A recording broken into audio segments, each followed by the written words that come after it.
Loren, introduce yourself to everybody. Tell them where you're from, and we'll kind of kick it off like that, sis. All right, my name's Loren the Muscle. I do farming. I do reptiles. I got kiddos. And I also do construction. I'm out here in eastern Kentucky, Breathitt County. Just doing it. So you're telling everybody that you're just this grizzly bear of a female, you do construction, and you make the other men wish that they could grow a little bit of fur. Is that kind of what I was picking up? Pretty much. I had an older brother, a younger brother, and I had an older brother that passed away as well. I grew up with my older brother mostly. I also had two younger male cousins. They were always bigger than me. I've always been the run of the litter. I'm not big as nothing. I am 5'10" and a half. My brother and my little cousins have always towered over me, height and weight. I was always their wrestling dummy, the best way to put it. Means you're tougher than shit. I grew up tough. It was either get tough or get hurt was my two options. There was never anything in between. I was surviving, yeah. Yeah, that's the best way to put it, was surviving. Like, I did all the things the boys did, whether it was four-wheelers, it was dirt bikes, it was playing in the creek, it was throwing the football, playing two-hand touch football, full-on tackle football, basketball, you name it, whatever the boys was doing, I was right in the middle of it. We've always had horses on one side or the other, whether it been mom's side or it was dad's side. I've always been around horses. My dad kept cattle for a long time. He kept goats and he kept pigs as well. My mom and my stepdad kept goats as well. So I've always had the farm life experience. Like, pretty much grew up on a big farm. My dad had two different ones. So I was always around some type of farm animal. So it's kind of born and bred into me. For those that don't know, it's not that Loren lives on a farm, she does, but she actually runs a professional farm. Okay, so I run what's called the Cragen Fort Ancient Village. It dates back to 1900 BC. With that being said, it's an era all in itself. There's no ascendants, no descendants. It's just they were here, then they were gone. We also have two of what is called an Adena mound. Now, that is more of what you've seen with the First Nations people, like when the Civil War and stuff was going on. And explain to everybody, not everybody knows, what do you mean by First Nations, sis? First Nations is the Native Americans. The Cherokee, the Osage, the, all of them. All of them. In general. The Turtle Mountains people. All different. There's so many different tribes, and it's all combined a little differently now than it used to be. But that's a different story for a different time because I can't give you the full details on that one. Right. But you're saying that this is part of the culture of this farm. This is part of the land you live. It is the culture of the farm that I am running. How long have you been running, Cragen, and how did this start? What made Doug be like, Loren, you're the man, and hand you the keys? So, pretty much, I have been there for close to 6 years now. I worked at Tractor Supply. Doug come in, and he was getting all this fencing supplies. X amount of yards of fence. You've got X amount of T-posts, X amount of wood posts. So what are you fencing in for? He goes, I'm getting meat goats. And I'm like, oh, okay, well, where are you putting them?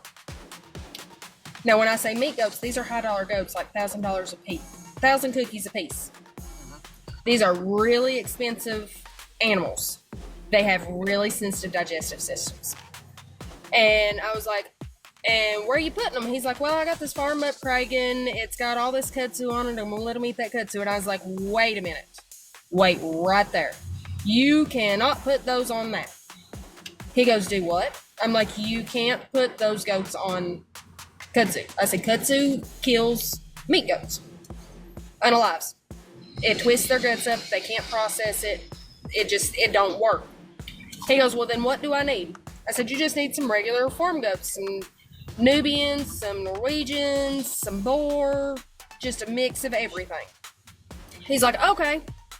He goes and he does that, and he comes back a few weeks later and he says, there's something going on with my goats. I said, oh, you got them? He said, yeah, I got them. He said, but there's something going on with them. They're real big round in the belly. They almost look like they got burls for bellies. And I was like, I want to ask you something real quick. So, did you have like these types of goats on the farm where you grew up, or was this just information? Okay. So you already had firsthand. I knew information already, yeah. Okay. Go ahead. And he comes in, he's telling me that they're all swelled up, and I'm like, well, that sounds like you got worms. Like, they need wormed. He goes, well, can you come up and look at them one day? And I was like, well, I get off at like 5 today. If you're still around whenever I get off work, I don't care to swing by and look at them. So I meet up with him. I get up there, and my exact words to him, as soon as I stepped out of the vehicle, I go, you got worms, bud. He goes, do what? I said, your goats. They got worms. He said, oh, okay, so what do I do? I said, well, I work tomorrow. Come by, I'll have everything set at the register for you. We'll get you taken care of, and then I'll show you how to do the medicine, and we'll go on. He goes, well, I don't know how to do none of that. You care to do it, I'll pay you for it. I was like, well, yeah, sure. A couple extra bucks in my pocket, good to go. Knowledge is power, guys. Knowledge is power. That knowledge earned me a forever job. And it's a job doing something that I truly love and enjoy. Doug has already done the 501c3 nonprofit for the Craig and Fort Ancient Village. We actually have a website for it with videos. We've got a Facebook page for it. You said something to me last week that I didn't know, and you said that you did some vet tech training. I am in the process of getting my vet tech license, yes. Us having to take the animals to the vet and stuff. We have always been with it's called West Liberty Veterinarian Clinic. Dr. Holbrook started it. He's no longer with us. And the really nice thing is Doc Holbrook always took me under his wing anytime we were there. I was firsthand his assistant. So if the animals needed IVs, I was standing there holding the IVs. If they needed salve, I was helping put the salve on them. Whatever needed done, I was there to help him. He didn't have his regular vet techs out there. It was usually he told them to go on, do whatever, and I was the one helping him. He seen it in me then, and he told my parents, he said, she'll be a vet. He said, she'll be something to do with a vet when she gets older. He wasn't wrong, because of his knowledge that he instilled in me. I turn around and I use it to a daily basis. My goal to specialize will be livestock, or farm animals. Most people call them livestock. Around here, we call them livestock. And reptiles in general, because we do not have any kind of reptile anything here. The closest thing to us is about 2 hours away. Do you have a favorite? Yes and no. That one is a difficult question because I love all animals. Like, there's no one animal in particular that I don't love. Now, if you was to say amphibians, I would tell you absolutely I do not like frogs. Frogs is the only thing I don't like. Hold a great big Pac-Man frog. I will disappear. I know. We gotta go to a different place. It's gonna be amazing. I will vanish. Yeah, you have evaded the question. I see Courtney down there. She says it's always the hardest. It really is a hard question, but horses have always been my first love. There you go. And I would have to say they're probably my most favorite, but it would be pretty much farm animals and reptiles. Like, I love my farm animals. I love my reptiles. I actually have 2 bearded dragons and a Eurymastix at home. I have to give 2 thumbs way down to your answer. You took 2 whole animal genres right there. When you said farm animals and reptiles, you just locked in like 5,000 animals. I did. Nobody lets me get away with that. Okay. What's your most unforgettable animal encounter? With the fact, or what's a couple really cool things that maybe this happened and you felt a certain way, it moved you, or something like that? I've been bit in the face by a horse, and it was my own horse. That is unforgettable. I was looking more heart-touching, but go ahead and let's start with Appalachian Horse Project. We do rescues off of the strip mine where there are free roaming horses.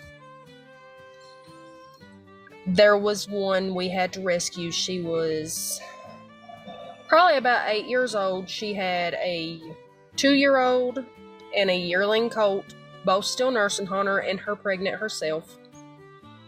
We were trying to catch her to separate them. She was going to be released on a different part of the property to where she wasn't with them. Ended up, she got in a silk pond, which is something that they make for the old coal mines. They have to have them. It's for all the runoff to go into. She got down in the edge of it, and we never got her back up. She now has since had the one baby. She has been fully adopted out, fully vetted, and is doing phenomenal. Absolutely phenomenal. But to see her go from such a down place to being so, and I like to call it fat and sassy.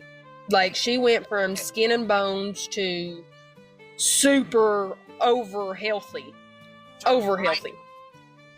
like to talk to people just briefly about conservation and what that word means to them. Preserving, not necessarily to take away from the free wild animals, but to help keep population control in order. That's why we have hunting seasons. But it is also to preserve the well-being of most of the animals that are out wild. Conservation is preservation of all wildlife that is here in eastern Kentucky. Like, we have so many different animals. We have free roaming. We have elk back now. We have black bears back now. And to me, conservation is to make sure that they stay here and that they don't become extinct again, or that they don't become endangered in our area again. Where you are right now, and you have cheated us all, because we are to the part of the show where it's show and tails, and you're supposed to show up. Do you have an animal, Loren? I don't have one with me, but give me just a second now. Okay. I can show you. This is Walter Jean and Dreama. Dreama is about 8 months old. Walter Jean is about 6 weeks old.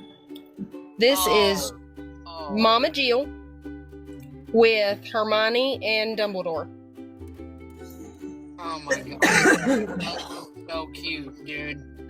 Mom is really pretty, by the way. I really like her mask, and she makes some amazing. Yeah. Wow, look at that. This is Dorothy and Glinda. Go ahead and throw Elvis up here while I'm looking for. I'm telling you, dude, look at him. Oh, goodbye, Elvis. Went away for a minute. Let's leave him back. This was Elvis. This was Courtney's favorite because he has the perfect bob. I mean to tell you, Courtney, I feel like that's a wig. We are at the wrap-up. What's a question you wish people would ask you more often? Oh, I don't know. For better health of people's animals. If they have a question, knowing for them to ask it to see if I have the knowledge to help them with their animal. Damn! Okay, you're good at this. I am. I'm good at being put on the spot. What is your most useless talent? My most useless talent. My most useless talent. I'm double jointed. I can pop my thumb in and out of place. Oh, yeah, you can. Yes, you can. But I feel like that could be useful, like in handcuff situations or something like that. It's semi-useful whenever I'm pulling the goats. Oh, that's pulling baby goats. But the rest of the time, that's pretty useless. That is an extremely useful talent. Yeah, but I only pull them twice a year.